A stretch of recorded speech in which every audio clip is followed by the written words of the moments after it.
Welcome to another episode of last week's Comics Today. I shuffled this stack just before I started filming, so I have no idea what order this is in. But we are going to start with Astrobots. This is issue 4 of 5, so there's only one left to go, and things are definitely heating up. This cover is not a lie. These two do fight. I don't think there's anyone with green skin and Optimus Blast thing yet, but Athenia, holy cow. So over on Ashcan just last Friday, we put up a review of the Athenia toy. She is awesome, and this issue makes her even more cool. So Apollo is busting heads all over the place in this. However, she's kind of the star because she pulls out some ninja shit, and it is awesome. So she's got this sort of halo on the back of her, right? And then, I mean, look at this, right? So she's facing off. She's trying to get over there. There's a couple of robots shooting at her. She does all this, and that. Oh man, this is great. Also, there's this big Apollo versus Atlas fight that's going on. So like everybody's fighting. There she is with swords.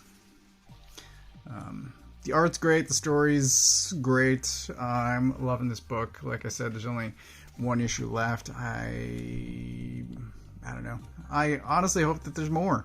But this is really good, and I hope that if there is more, it continues with this artist, because it's frankly amazing. Up next, we have Death of Venomverse, issue 2. This is the Symbiote 6, or I think it's very quickly the Symbiote 5. And I had a lot of fun reading the first issue. This one is, I don't think, as good as the first. There were a couple of instances where I thought pages were kind of stuck together because between a page turn, it seemed like more had happened than should have between panels. But we get just a metric ton of symbiote stuff going on. And I'll show you this. So we eventually get to this guy, who I thought, because of the coloring, was a Carnage, a version of Carnage. But no, I should have known from the jacket and the pins that this is actually a version of Spider-Punk. They're calling him Chaos Engine for some reason, which I don't think is that good of a name.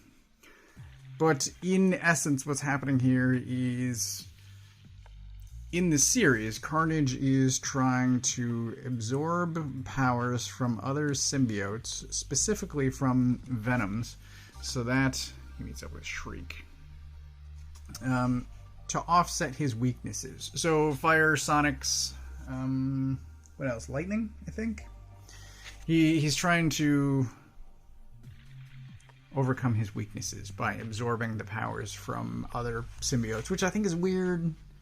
I don't know, like I'm rolling with it, but it is weird. It also seems like he's going to be too powerful to, I have no idea how the heroes are going to beat him, because they've gotten their face stomped twice, and every issue he gets more powerful. So I have no idea how this is going to wrap up, but I will see. Also at the end is this short, but it brings in, wait, that's not it. I don't think I read this one. This one doesn't seem familiar. I did read the second one. This one, which is very cool, and this is the, I guess, first appearance of Kid Venom. Because it was a first appearance, and because I guess it's a Venom, I thought this was going to be harder to get, but it was actually available on the shelf, and I pulled it off the rack because I hadn't requested this. But I will be in for the rest of the series. I'll need to add the rest of the series because I think it's coming out every 2 weeks. Yeah, I'm curious to see where this goes. But the first issue was great. I was pumped. Issue 2 is, it's okay. Void Rivals issue 3, and this is the James Herron variant cover because James Herron kicks ass. And I think it's time that I add this to my pull list as well, because I was certainly unsure after the first issue. I'm like, nothing really happens. The characters were interesting, and I shouldn't flip through this. There's spoilers, maybe, if you care about Transformers and how this relates to things. So if you want to avoid spoilers, then skip to the next, because I'm going to be flipping through this and you're going to see things that, yeah, you're going to see things. Anyway, I was saying, I was interested to see where things develop. Look at this robot scorpion, which is kind of cool. We learn more about both of them. There is a cliffhanger ending, as is, I think, typical of Kirkman. But it's going well enough. This is one of the spoilers that I was talking about. This, I got to this and I'm like, oh shit! Like, verbally out loud, I'm just like, oh shit, I clearly know what that thing is. And then there was another exclamation I had at the end of this. Yeah. I think this was in the running for Pick of the Week, but something else topped it. It's good. It's good enough that I'm adding it to my pull list. I want to see where this goes. Transformers interconnectedness is very loose. I don't know. I'm more interested in the non-Transformer stuff. In the two main characters, these two in particular. And especially where it's going to go next issue based on the ending of this. So, I'm in. Lonesome Hunters, The Wolf Child, issue 2. This is a 4-issue miniseries. I really enjoyed the first Lonesome Hunters miniseries. Weirdly, I enjoyed it, but I didn't think that much was happening on a month-to-month basis as the issues were coming out. I still think that's true of this series. However, it seems like even less is happening. And the original series did come together at the end, and I was surprised by how much had happened. But yeah, on a month-to-month basis, it didn't feel like much, and I'm hoping the same is true here. So in the remaining 2 issues, I hope more happens, but we've got some disconnected things going on. And what I had thought, and this is on me for, I don't know, just making things up in my head, when the story didn't conclude with the original miniseries, I thought the second series would complete the story, and I don't think that's happening here. There's no indication that anything is going to conclude. I don't know what the overall plan is for a series of Lonesome Hunters miniseries, but this also doesn't feel like it's going to wrap up anything as far as the sword and these two. This is a side adventure, I think, on the way to something else. So it's good. It's not really what I wanted or hoped for, but I will continue reading to see where this goes. You've Been Cancelled, issue 3. Issue 2, I finished reading that and I'm like, I'm going to need some answers because things are not making much sense here. And issue 3 answers all of those questions that I had. So this really, and I believe this is also a 4-issue series. It might be 5, but I think it's 4. There are some nice names on the back of here that aren't going to make sense in context of the story, but there are some recognizable names there. There's some more recognizable names on the inside. We have this answer, but this really explains the world, it explains the setup, it explains what everyone is doing. And there's some names. It's really well done. There is still plenty of violence. I mean, look at all this. It's amazing. Like the flamethrower. It's great. So yeah, this miniseries, I'm thoroughly enjoying it, and I believe I will be getting this collection once that comes out, because this belongs, I think, on a shelf. This deserves to be reread at some point in the future. This is great. Highly recommended. Rare Flavours. This is, I believe, it's called an Ashcan. It's got like this tasting menu thing down here, but I'm used to Ashcans being a smaller size, like a 6x9 maybe. But this is a preview for the upcoming series of Rare Flavours by the creative team of The Many Deaths of Lila Starr. So I was intrigued because, I mean, that series was fantastic. So this is a black and white preview. I assume that the finished issue, once that comes out, will be in color. And then also in here are some sketches, character design stuff. So what... I've said this before. I say this, I think, often, but I think every new series, at least every first issue, should have a PDF preview put out that, or, you know, JPEGs put on a website, whatever. But make 6 to 8 pages this. So this was great. I really enjoyed that. Very surprising stuff. Hardcover, yes. Every series should have a preview put out that the audience can read. And I think possibly that happens on a comic shop level, since that is really it's the customer for the publisher. It's not the end customer, but you know, readers should be able to read a preview of what things are going to be, because the solicitations are terrible. It's all hyperbole. It's all bullshit, right? And it doesn't really tell you what does the art look like, what is the writing like. It tells you somebody can write 3 sentences about a comic, and it doesn't tell you anything that you need. So there's an Ashcan preview available. I grabbed it, and it's really, I'm very intrigued. This is already on my pull list, so I'm grabbing the first issue. I'm sure I will be grabbing the entire series, but it's about food. I think it's about kind of... there is a supernatural element as well, but it's about food and getting out of your comfort zone, exploring the world a bit, and I'm fully in. It's Generation Joker, issue 4. I think the last issue or 2 has been a little bit weird. It's not quite as good as regular White Knight stuff has been. And I think those 1 to 2 issues, I can't remember issue 2 that well. Certainly issue 3 seemed like a bit of waffling. Seemed like the kids were not as smart as they should be. And I think all of that was set up for this, which pays off a lot of things that have been set up to date. And it... shifts the game board in some pretty major ways.